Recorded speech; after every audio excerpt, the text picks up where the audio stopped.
રામજીને લખનજીએ કીધું, પ્રભુ હું અહંકારથી નથી બોલતો, પણ આપ આજ્ઞા કરો. મહારાજ જનકજી અપમાન કરે છે સભામાં, એટલે પ્રભુ આપની આજ્ઞા હોય તો હું આ ધનુષ તો શું, હું બ્રહ્માંડને ઉપાડી, જેમ કાચા ઘટને કોઈ ફોડી નાખે છે એવી રીતે બ્રહ્માંડને ફોડી નાખું. મહારાજ જેમ હાથી કમળનાળને પોતાના એકદમ બળથી કમળનાળને ઉપાડી નાખે એવી રીતે આ ધનુષની દશા બનાવી નાખું.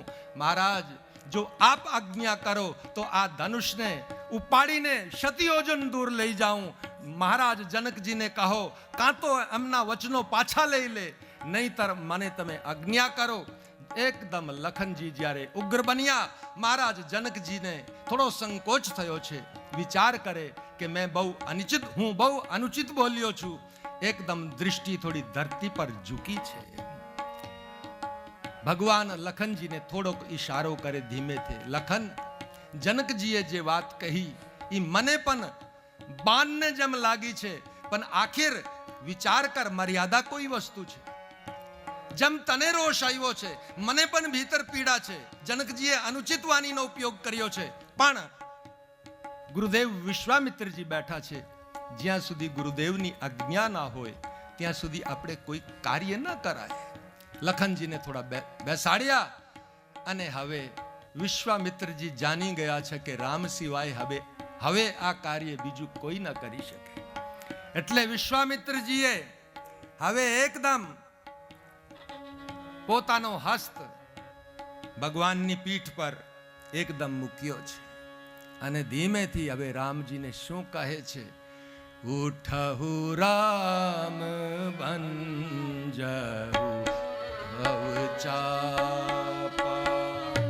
ઉઠહુ રામ ભંજહુ ભવચાપા. ભગવાનની પીઠ પર પોતાનો હાથ મૂકી હવે વિશ્વામિત્રજી કહે છે, રાઘવ હવે ઉભો થા અને આ ભવચાપનો ભંગ કરી નાખ.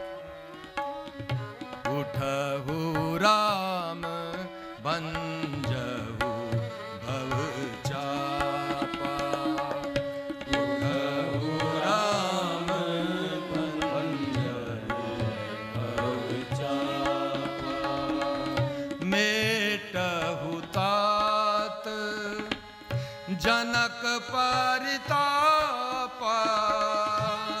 मेटहु तात जनक परितापा, मेटहु तात जनक परितापा,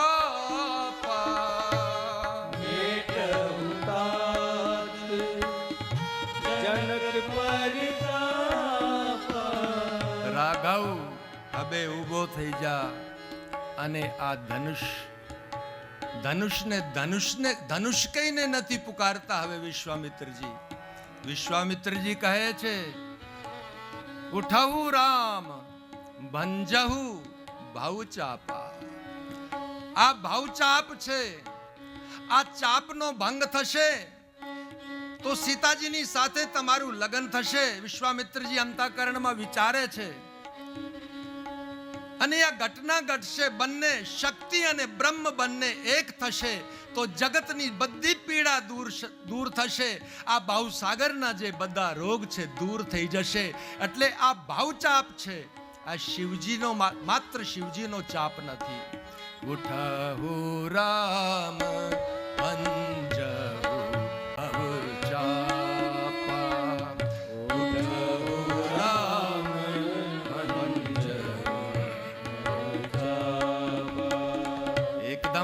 રામજીને જ્યારે આજ્ઞા થઈ છે, ભગવાનનો કેવો દિવ્ય સહજ સ્વભાવ છે.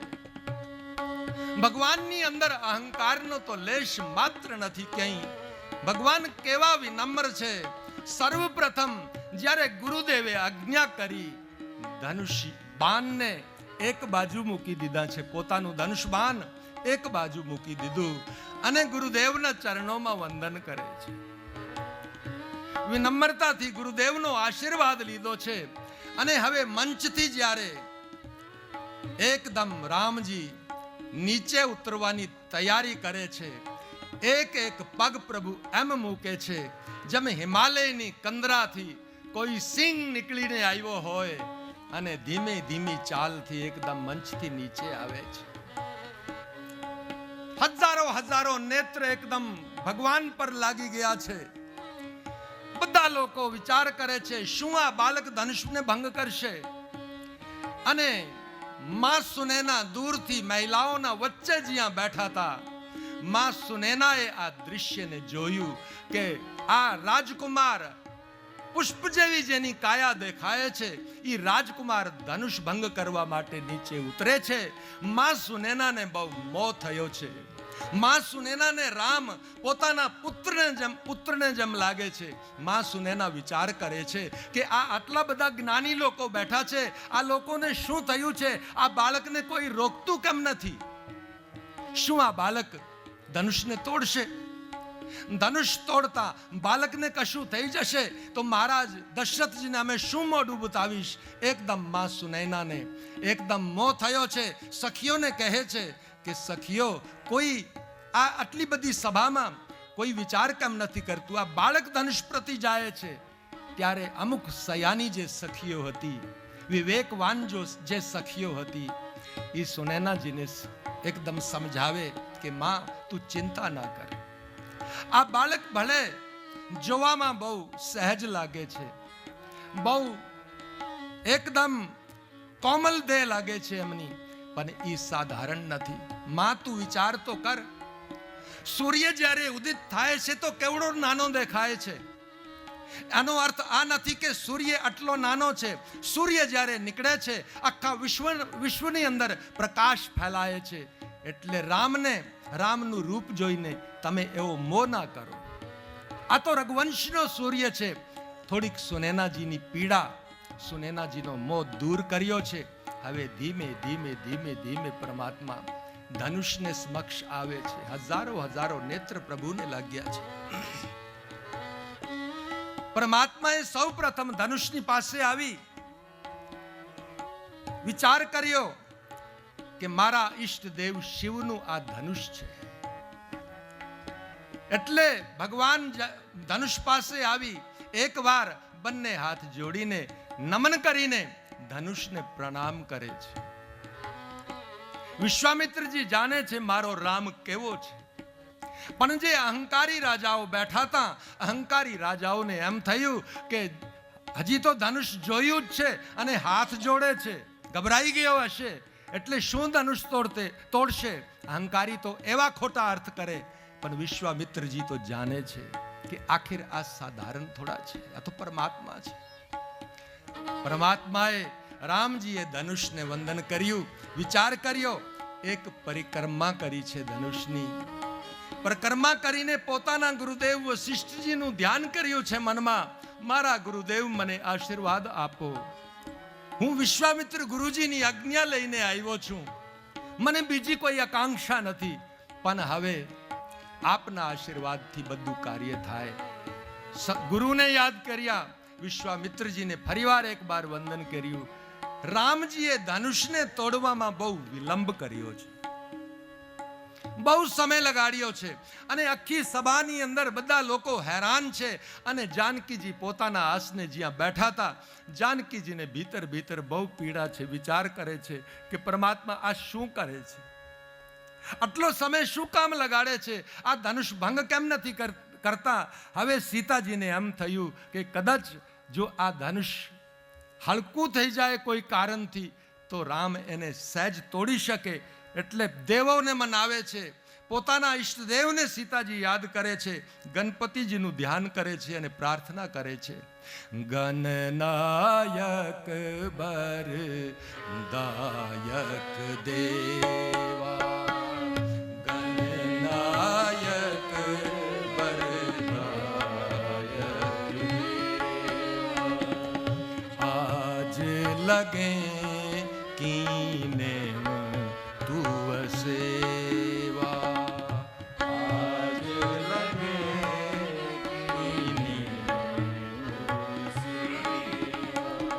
हे गणपतिजी, તમે આવી કૃપા કરો કે આ ધનુષ કંઈક હળવું થઈ જાય.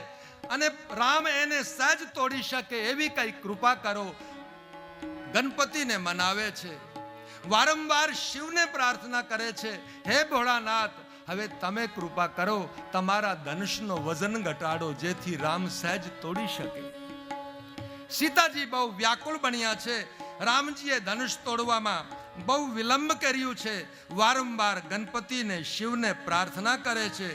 વારંવાર એક જ પુકાર છે, ગાઈએ ગણપતિ જગવંદન, ગાઈએ ગણપતિ જગવંદન. સીતાજીની સાથે સાથે અમે પણ ગણપતિને યાદ કરીએ. ભાવથી સાંભળો ને પાછળથી બધા ગાઓ. ગાઈએ ગણપતિ જગવંદન,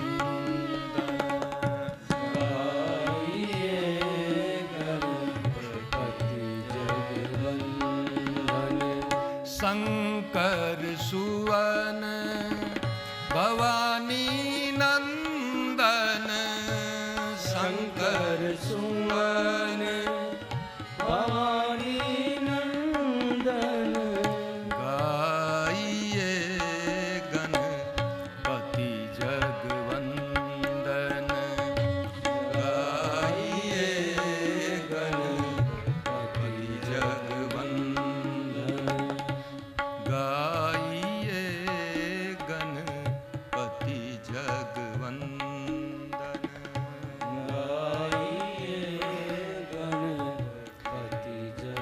સીતાજી એકદમ પીડિત છે.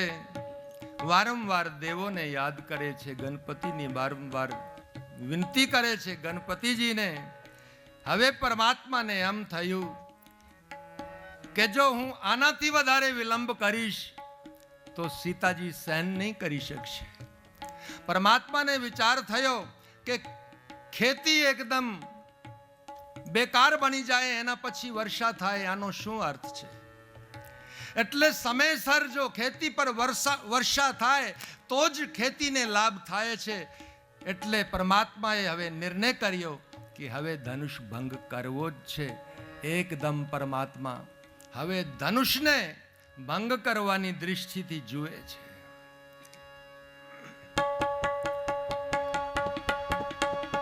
હવે જલ્દી જલ્દી ધનુષ તોડી અને જાનકી સીતારામજીનો વિવાહ કરાવી નાખીએ જલ્દી. હવે શું વાર છે?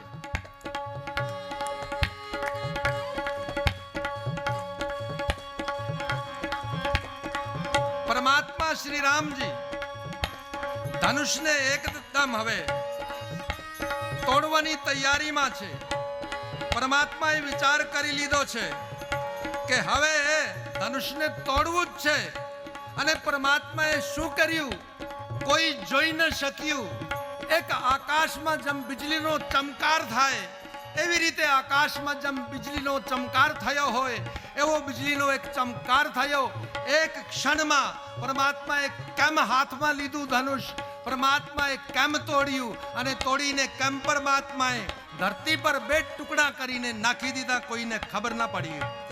લેત ચડાવત ખેંચત ગાડે, કાહુ ન લખા દેખ સબ ઠાડે, તૈ છન રામ મધ્ય ધनु તોરા, ભરે ભુવન ધુનિ ઘોર કટોરા. તૈ છન રામ મધ્ય ધनु તોરા, ભરે ભુવન ધુનિ ઘોર કટોરા. અજી ભરે ભુવન ધુનિ ઘોર કટોરા, ભરે ભુવન ધુનિ ઘોર કટોરા. ભરે ભુવન ધુનિ ઘોર કઠોરા. ભરે ભુવન ધુનિ ઘોર કઠોરા. એક ક્ષણમાં કોઈને ખબર ના પડી. વીજળીનો જેમ ચમકાર થાય એવી રીતે એક વીજળીનો ચમકાર માત્ર થયો. પરમાત્માએ કેમ હાથમાં લીધું કોઈએ જોયું નહીં. કેમ પરમાત્માએ બે ખંડ કરી નાખ્યા અને કેમ ધરતી પર એકદમ બે ટુકડા કરીને પરમાત્માએ ધનુષને ધરતી પર ફેંકી દીધું. और ગોસ્વામીજીએ કહી દીધું, તૈ જન રામ મધ્ય ધनु તોરા, ભય ભુવન ધુનિ ઘોર કઠોરા.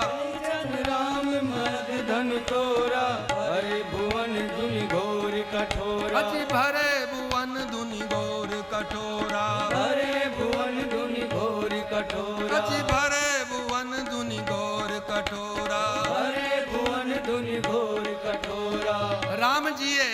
ક્ષણમાં ધનુષના 2 ટુકડા કરીને એકદમ ધરતી પર ફેંકી નાખ્યા.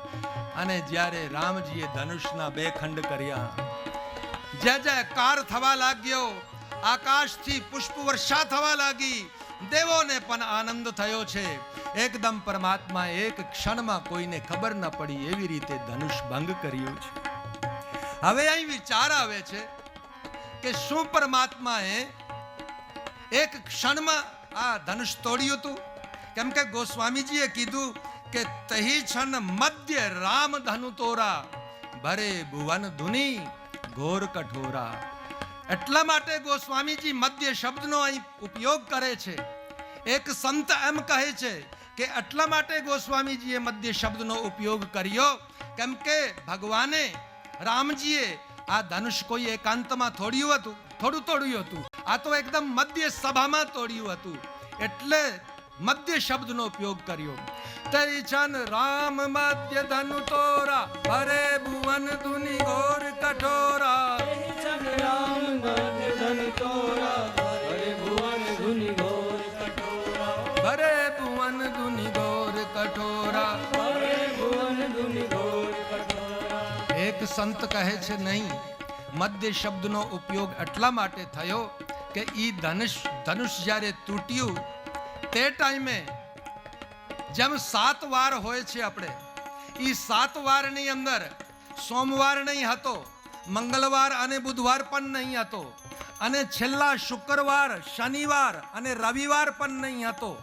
પહેલાના 3 વાર નહીં હતા, છેલ્લા 3 વાર નહીં હતા.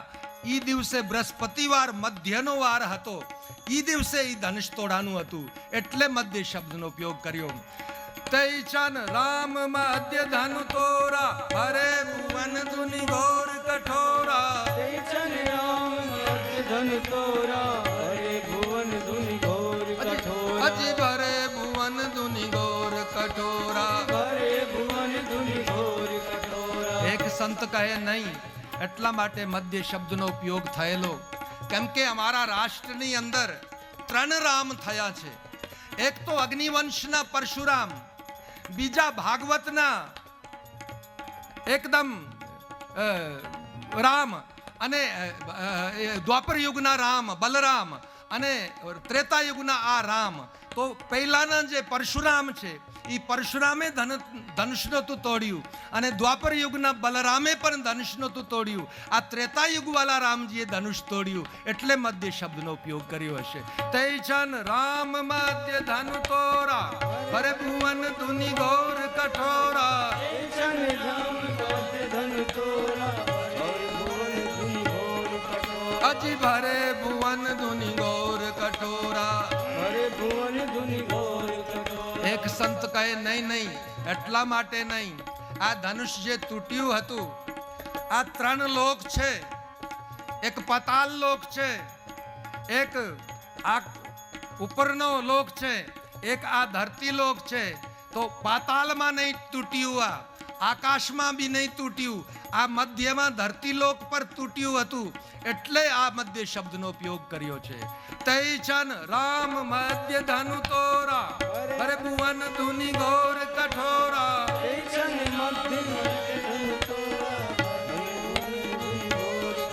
હજી ભરે ભુવન ધુની ઘોર કઠોરા. ભરે ભુવન ધુની ઘોર કઠોરા. એક સંત કહે નહીં, એટલા માટે નહીં. આ ધનુષ જે તૂટ્યું હતું એ ટાઈમે પરમાત્મા બાળક હતા નહીં, પરમાત્મા વૃદ્ધ પણ હતા નહીં.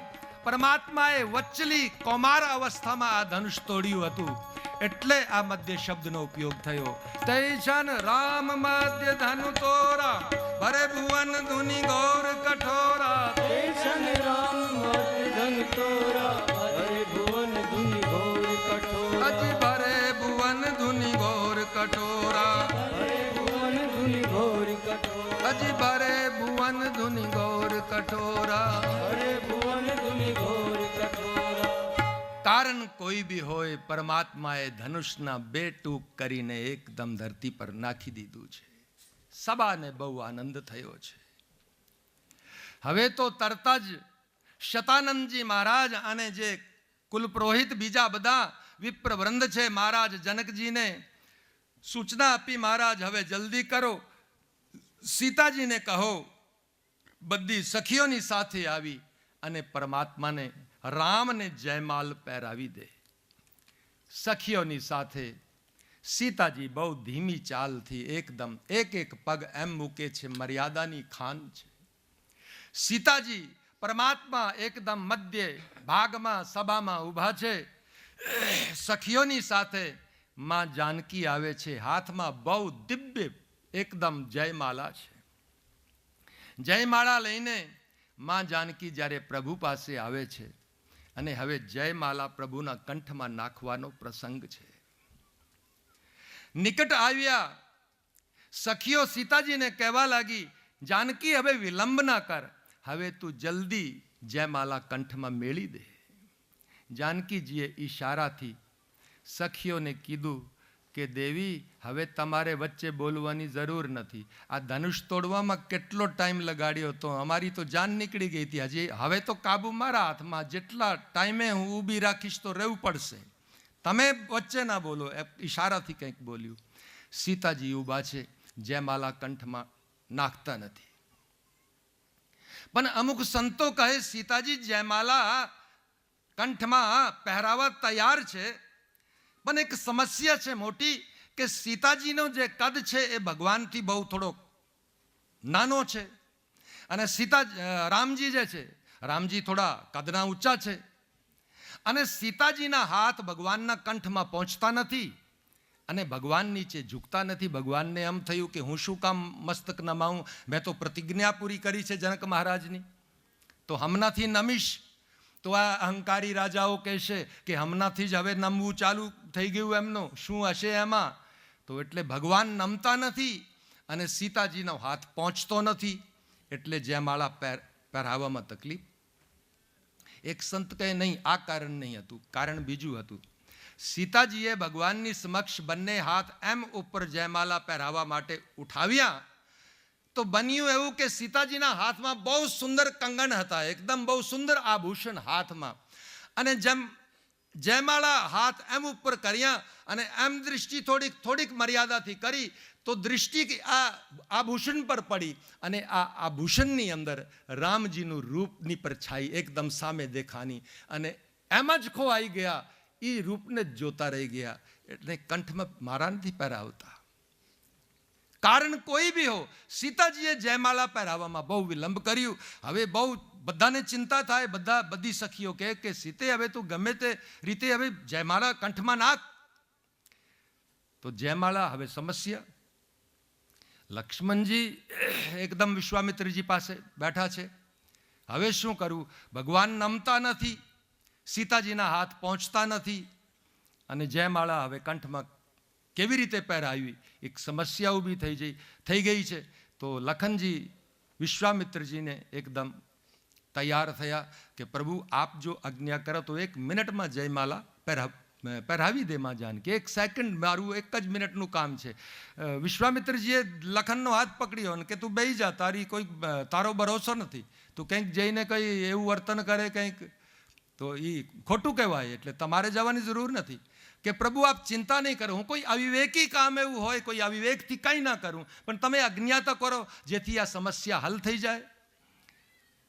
તો વિશ્વામિત્રજી વિચાર કરે કે હવે એને મોકલવો કે નહીં મોકલવો, અહીં આ તો બહુ ઉગ્રપાત્ર છે, કંઈક ઓલું કરે સમસ્યા બની જાય. તો વિશ્વામિત્રજી કે જો તારી પાસે કોઈ યુક્તિ હોય, વિવેકની યુક્તિ હોય તો બરોબર છે, નહીંતર હું ના જવા દઉં. કે આપ ચિંતા મત કરો પ્રભુ, હું એવી યુક્તિ કરીશ કે કોઈ વિલંબ જ ન થાય, એક ક્ષણની અંદર જયમાલામાં જાનકી પહેરાવી દેશે. તો લખનજીએ શું કર્યું?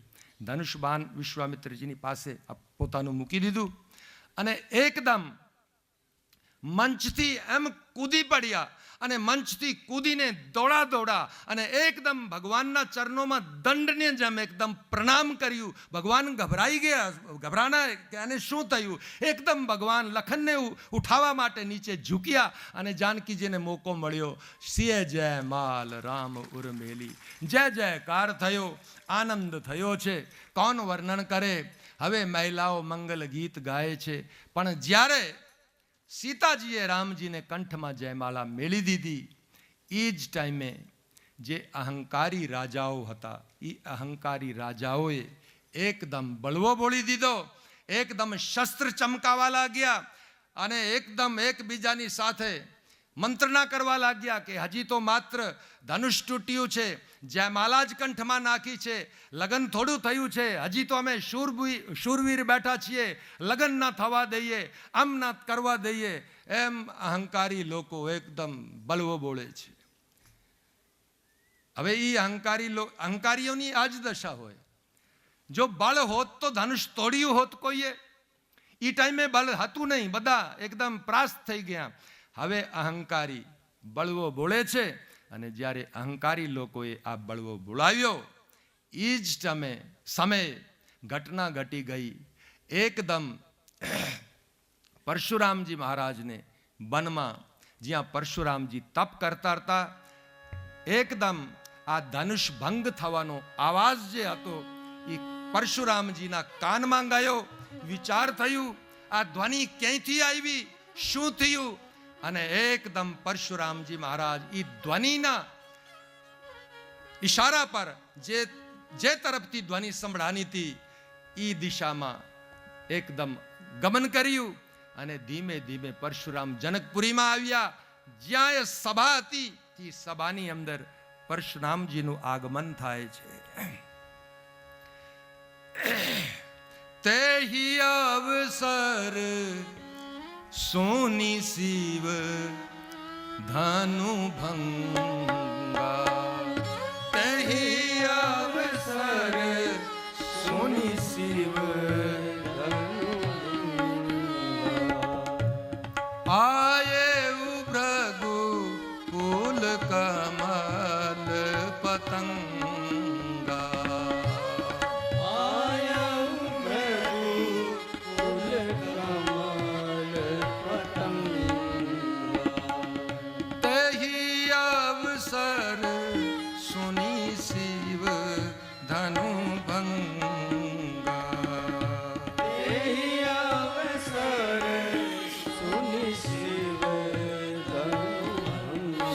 ધનુષનો અવાજ સાંભળ્યો છે અને પરશુરામજી સભામાં પહોંચ્યા છે.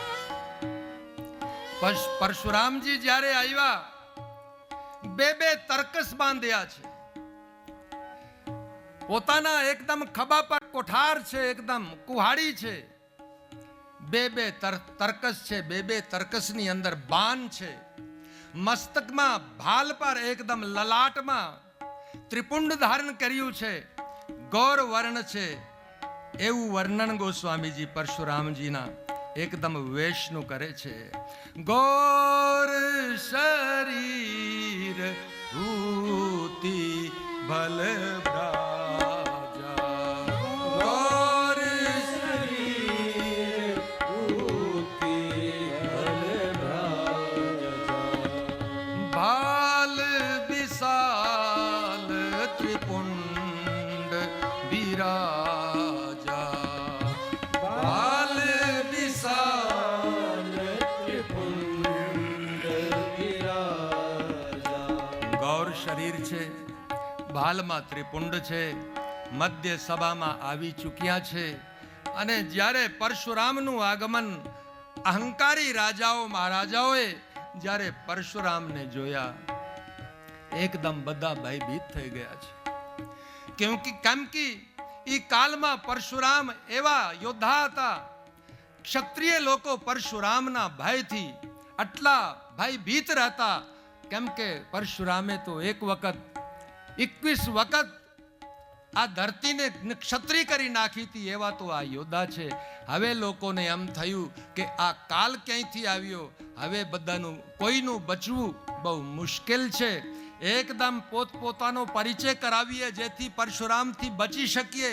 એવી રીતે અહંકારી રાજા મહારાજાઓ જે હતા એ પોતપોતાનો પરિચય આપીને વંદન કરવા લાગ્યા. પિતુ સમેત કહી કહી નિજ નામા, પિતુ સમેત કહી કહી નિજ નામા, લગે કરન સબ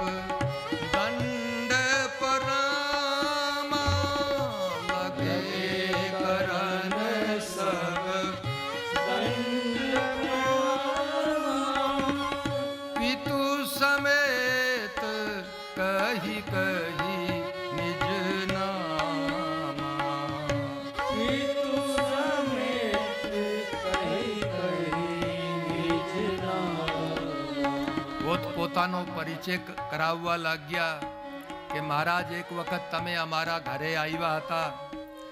આપનો થાલ સેવામાં હું જ લાવતો હતો. હું બહુ નાનો હતો. બધાને એમ થાય છે કે હવે પરશુરામ બધાને મારી નાખશે, હવે શું થશે આપણું. અહંકારી રાજાઓ બહુ ભયભીત છે. પરશુરામજી મધ્ય સભામાં આવી. મહારાજ જનકજી જ્યારે પરશુરામજીના દર્શન થયા, દોડા દોડા આવ્યા છે.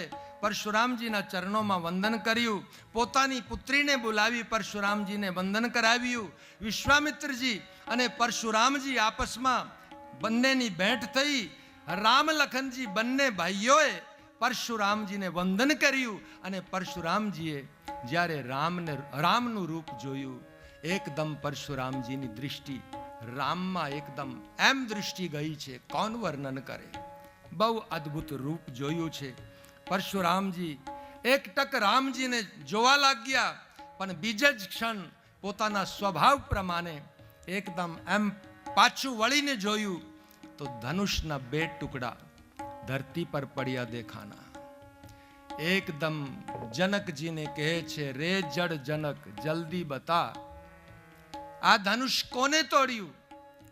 આ આવું કોને કર્યું? જલ્દી બતા, એને જલ્દી આ સભામાંથી તું જુદો કરી નાખ, નહીતર આખી સભાનો વિનાશ કરી દઈશ. એકદમ જડ કહીને જનક મહારાજને એકદમ દાટવા લાગ્યા, એકદમ ફટકારવા લાગ્યા.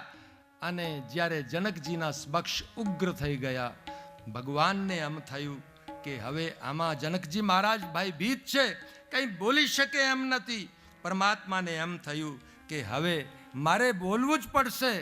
અને ભગવાન રામ એકદમ સામે જઈને અને વિનમ્રતાથી મસ્તક નમાવીને કહે છે, નાથ સંબોધનું ભંજનિહારા, નાથ સંબોધનું હાર્મોનિયમ की आवाज बढ़ाओ जरा.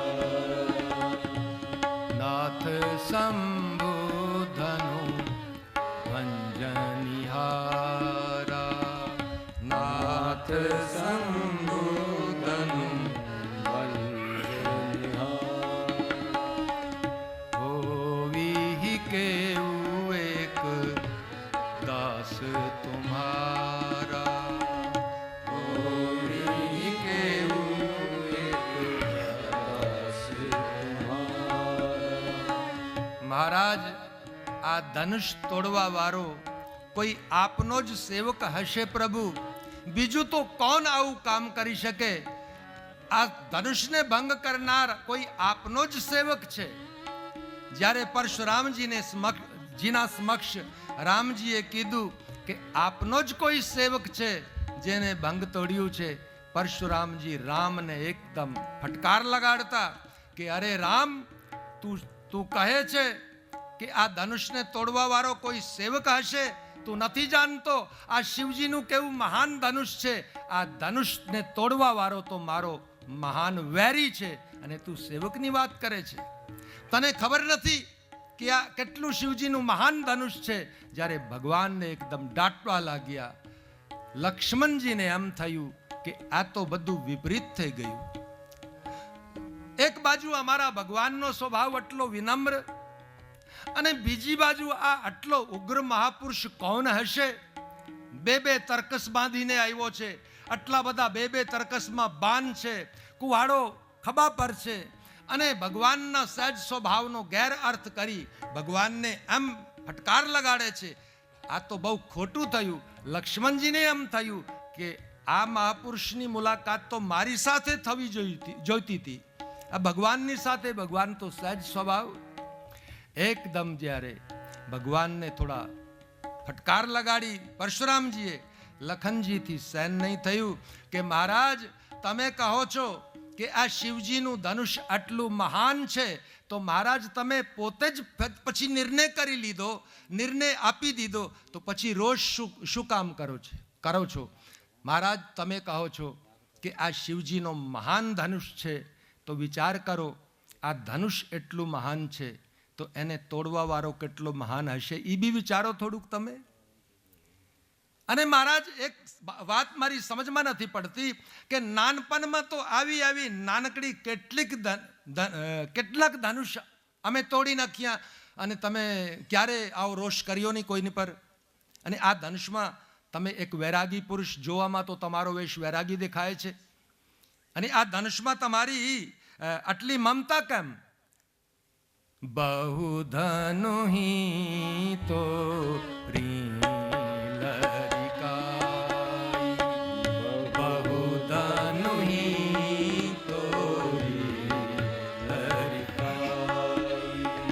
મહારાજ આવી તો કેટલાક ધનુષ અમે તોડી નાખ્યા નાના નાના, પણ તમે આ ધનુષ પર આટલી મમતા તમને શું કામ છે? અને હવે જો તૂટી ગયું છે, આના બે ભાગ થઈ ગયા, તો હવે રોષ કરવાથી શું થાય? હવે તો એક જ કામ થાય, કોઈ કારીગરને બોલાવો ને એને તમે કોઈ કારીગરથી બંને ભાગને સરખા કરીને એક કરી નાખો તો કોઈ ઉપાય થાય. બાકી તો હવે આ ભાંગી તો ગયું જ છે. એકદમ જ્યારે લખનજી રોષમાં થોડાક બોલ્યા, પરશુરામજી એકદમ કુઠાર હાથમાં લઈને એકદમ જનકજીને કહે, રામજીને કહે કે આ બાળક કોણ છે? આજે પરશુરામના જીવનમાં આ પ્રથમ સમય હતો કે કોઈ પરશુરામની સામે એમ બોલ્યું છે, નહીંતર પરશુરામની આગે બોલવાની કોઈની હિંમત નથી. લખનજીના માટે પરશુરામ એકદમ ઉગ્ર બન્યા કે આ બાળકને મારા નજરોથી દૂર કરો. કોણ છે આ? શું કામ આવું બોલે છે? કોનું બાળક છે? નહીંતર આ મારો કુઠાર જોયો છે, જે કુઠારથી મેં સહસ્ત્ર અર્જુનના બાજુ એકદમ ધડમાંથી જુદા કર્યા, એ જ કુઠારથી સરછેદ કરી નાખીશ. એકદમ લખનજીને એક રૂષ્ટ થઈને કુપિત થઈને જ્યારે મહારાજ પરશુરામ બોલે છે, લખનજી કહે કે મહારાજ તમે બોલો છો એવા મને એક સમજણ નથી પડતી. તમે શાયદ તમારા ધનુષબાણના લીધે અમને કઈ ભયભીત કરવા ઈચ્છો છો, પણ મહારાજ તમને ખબર નથી અમે રઘુવંશી છીએ. રઘુવંશી એક વખત જો કાળ સામે આવી જાય તો કાળથી પણ બિયાતો નથી રઘુવંશી. અને તમે મહારાજ, અને એક વાત બીજી સમજમાં નથી આવતી કે તમારો વેશ એમ તો તમે મુનિ જેવા દેખાવો છો, મુનિનો વેશ છે, ભાલમાં તમારે ત્રિપુંડ છે, પણ વળી બે તર્કસ નાખ્યા છે. અને એમાં પણ એ તર્કસ તો જે છે એ જુદી વાત, તમારી વાણી પણ એવી છે કે એ વાણીથી સામેવાળી વ્યક્તિ મરી જાય એવો તો આપ ઘાત જેવી વાણી બોલો છો. અને મને સમજણ નથી પડતી આ તર્કસ શું કામ, આ શસ્ત્ર શું કામ? એકદમ લખનજી જ્યારે આવી ટીકા કરવા લાગ્યા, હવે તો પરશુરામજી એકદમ દોડી પડ્યા છે કુઠાર લઈને. ભલે ને મને બાળ હત્યાનો દોષ લાગે, આ બાળનો સરછેદ કરીશ, નહીતર મારી નજરોથી દૂર કરો. એકદમ બહુ કુપિત થયા છે. હું તો બહુ એકદમ પ્રસંગને થોડું સંક્ષેપ કરું છું, કેમ કે આપણે ભગવાનના વિવાહ સુધી આજે પહોંચવું છે. એકદમ પરશુરામજી બહુ કુપિત છે. હવે ભગવાનને એમ થયું કે કદાચ પરશુરામજીની આગળ લખન કંઈક બોલતો રહેશે તો વાત બનશે નહીં. એટલે પરમાત્મા હવે પરશુરામજીના સમક્ષ જઈ પાછા હાથ જોડીને પરશુરામજીને પ્રાર્થના કરે છે કે બાપજી, આમાં બાળકનો બી કઈ વિશેષ દોષ નથી, કેમ કે મહારાજ બાળક ક્ષત્રિય છે, અને ક્ષત્રિયને કોઈ પણ સામેથી એવું કંઈ લલકાર કરે તો ક્ષત્રિયના સ્વભાવ પ્રમાણે બાળક થોડું કંઈક બોલ્યું, એમાં આનો બી બાંક નથી. અને પ્રભુ નાનો બાળક છે, દૂધમુખ છે, તમે તો સંત છો, મહાપુરુષ છો, એટલે એમની વાતને તમે જવા દો, તમે ક્ષમા કરજો, તમે તો ક્ષમાની મૂર્તિ છો.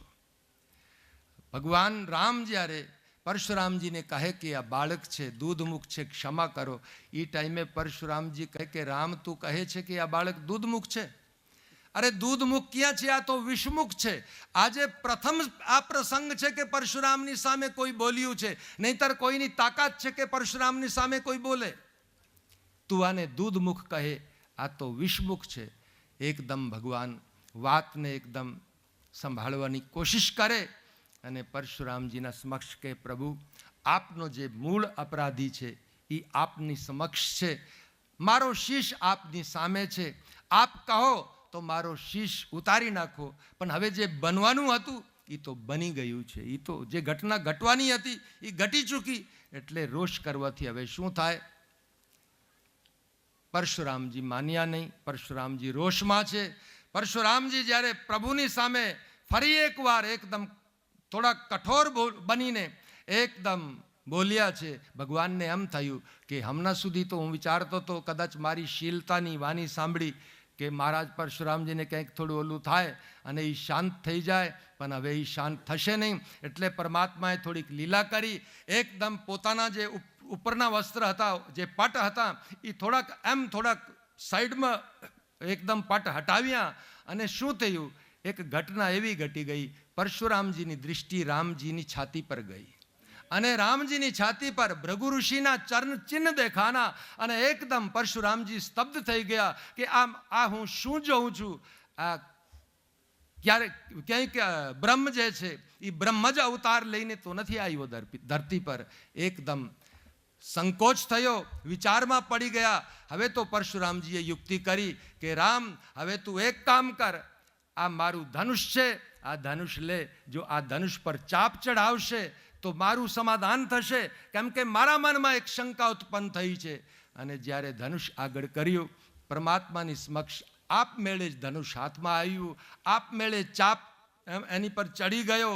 અને પરશુરામજીને ખાતરી થઈ કે આ સારંગને તો નારાયણ સિવાય બીજું કોઈ ચાપ ચડાવી શકે એમ નથી. આ સાક્ષાત પરમાત્મા ધરતી પર હવે આવી ચૂક્યા છે, હવે મારું કામ નથી. અને એ જ પરશુરામજી જે હમણાં સુધી આટલા રોષમાં હતા, એ પરશુરામજીના રામજીના આગળ એકદમ હાથ જોડ્યા છે અને બંને હાથ જોડીને હવે પરશુરામજી એકદમ સ્તુતિ કરે છે. જય રઘુવંશ बनज बन भानु गहन दनुज कुल दहन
બંને હાથ જોડીને સ્તુતિ કરે છે.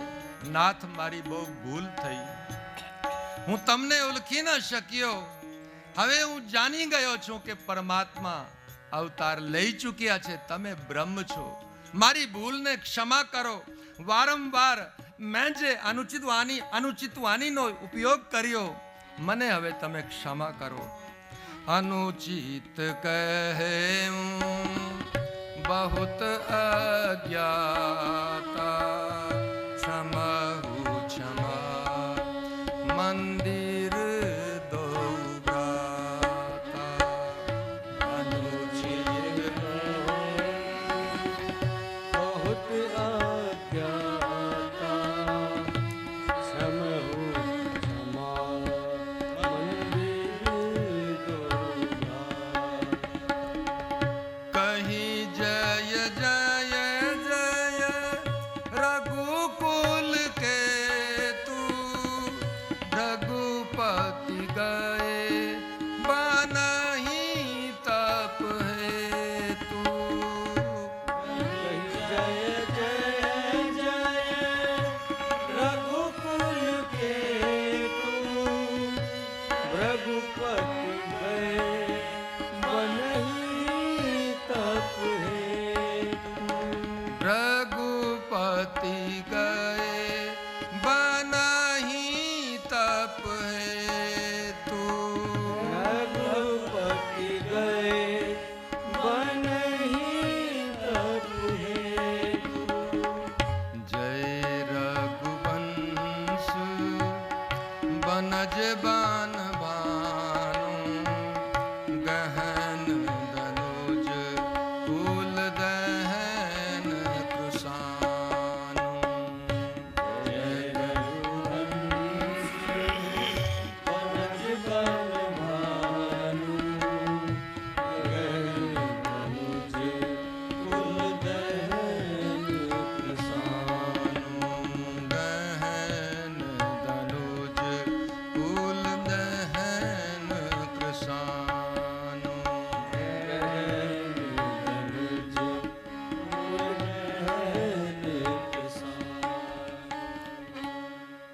પરશુરામજી વારંવાર પ્રભુની સ્તુતિ કરીને હવે બન પાછા વળે છે તપના માટે.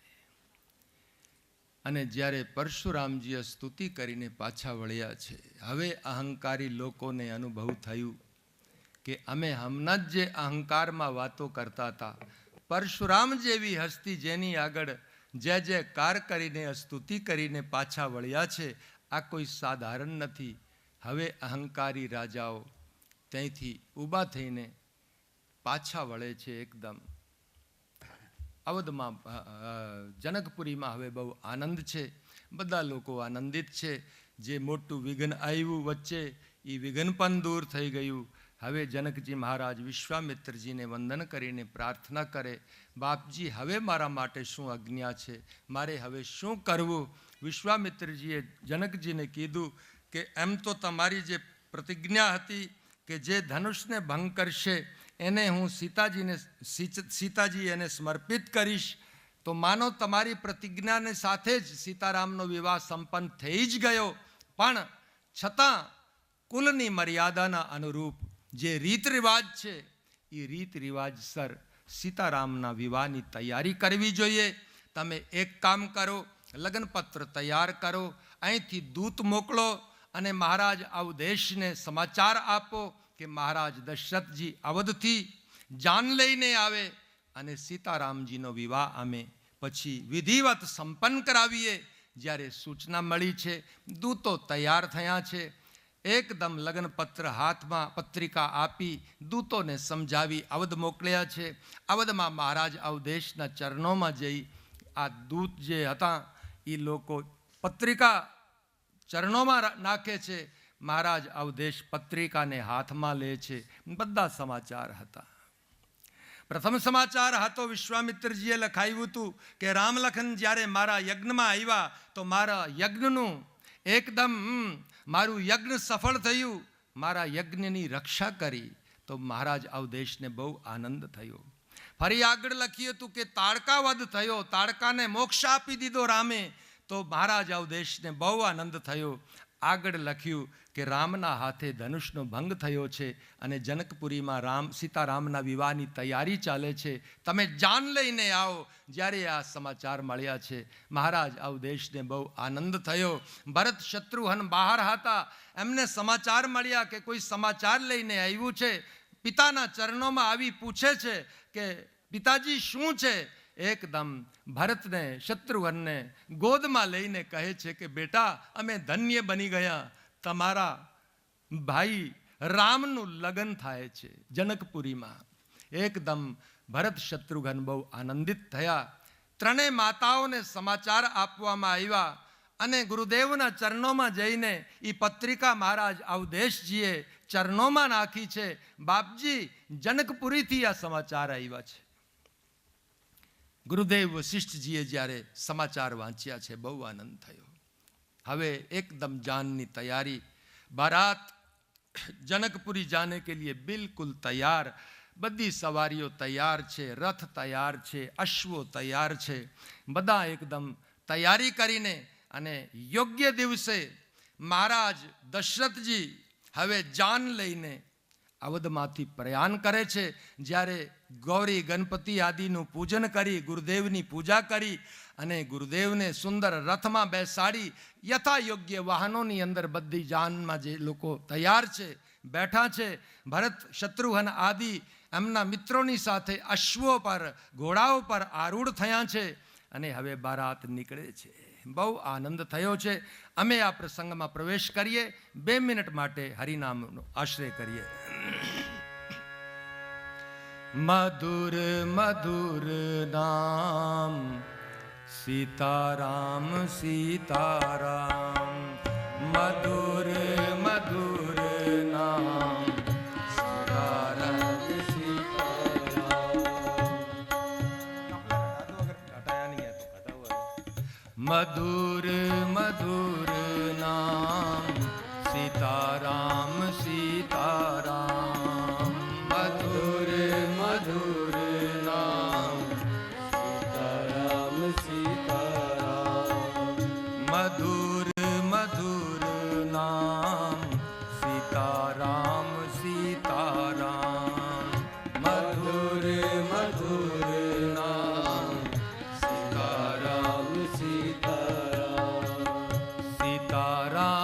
सीताराम सीताराम सीताराम सीताराम सीताराम सीताराम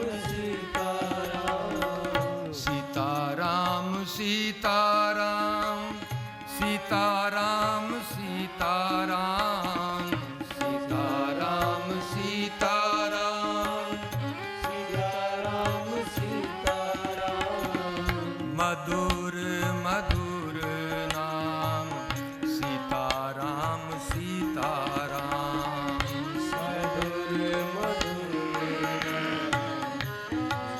राम सीताराम मधुर मधुर नाम सीताराम सीताराम मधुर मधुर राम सीताराम मधुर मधुर नाम सीताराम सीताराम मधुर मधुर राम सीताराम सीताराम सीताराम सीताराम सीताराम सीताराम सीताराम सीताराम सीताराम सीताराम सीताराम सीताराम सीताराम सीताराम सीताराम सीताराम सीताराम मधुर मधुर नाम सीताराम सीताराम मधुर मधुर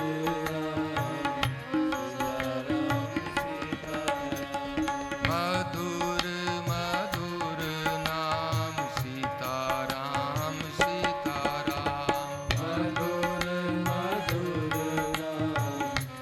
राम सीताराम मधुर मधुर नाम सीताराम सीताराम मधुर मधुर राम सीताराम भाव से गाइए सब હવે તો બધાને ભૂખ બી લાગી હશે હે લાડવા યાદ આવતા હશે કે હવે આ બાપુ ક્યાં પીછો છોડે છે सीताराम सीताराम सीताराम सीताराम सीताराम सीताराम सीताराम सीताराम सीताराम सीताराम सीताराम सीताराम सीताराम सीताराम सीताराम सीताराम मधुर मधुर नाम सीताराम सीताराम मधुर मधुर सीताराम सीताराम मधुर मधुर नाम सीताराम सीताराम मधुर मधुर सीताराम सीताराम सीताराम सीताराम सीताराम सीताराम सीताराम सीताराम सीताराम सीताराम सीताराम सीताराम सीताराम सीताराम सीताराम सीताराम सीताराम सीताराम मधुर मधुर नाम सीताराम सीताराम मधुर मधुर सीताराम सीताराम मधुर मधुर नाम सीताराम सीताराम मधुर मधुर सीताराम सीताराम श्री राम जय राम जय जय राम श्री राम जय राम जय जय राम श्री राम जय राम जय जय राम श्री राम जय राम जय जय राम श्री राम जय राम जय जय राम राम जय राम जय जय राम श्री राम जय राम जय जय राम श्री राम जय राम जय जय राम श्री राम जय राम जय जय राम श्री राम जय राम जय जय राम श्री राम जय राम जय जय राम श्री राम जय राम जय जय राम श्री राम जय राम जय जय राम श्री राम जय राम जय जय राम श्री राम जय राम जय जय राम श्री राम जय राम जय जय राम श्री राम जय राम जय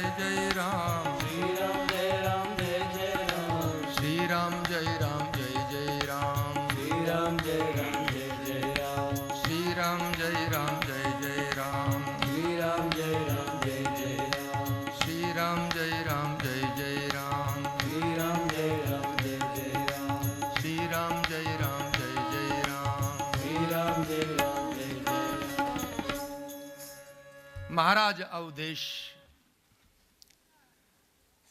હવે જાન લઈને નીકળે છે. માર્ગમાં મહારાજ જનકજીએ બહુ સુંદર વ્યવસ્થા કરી છે. આટલું જ નહીં, ગોસ્વામીજી તો એમ કહે કે જે નાની નાની સરિતાઓ પર કોઈ પુલ નહીં હતા, એ સરિતાઓ પર પુલ બાંધવામાં આવ્યા છે, જેથી જાનમાં આવ્યા લોકોને કોઈ તકલીફ ન પડે. રસ્તામાં બધી વ્યવસ્થા છે.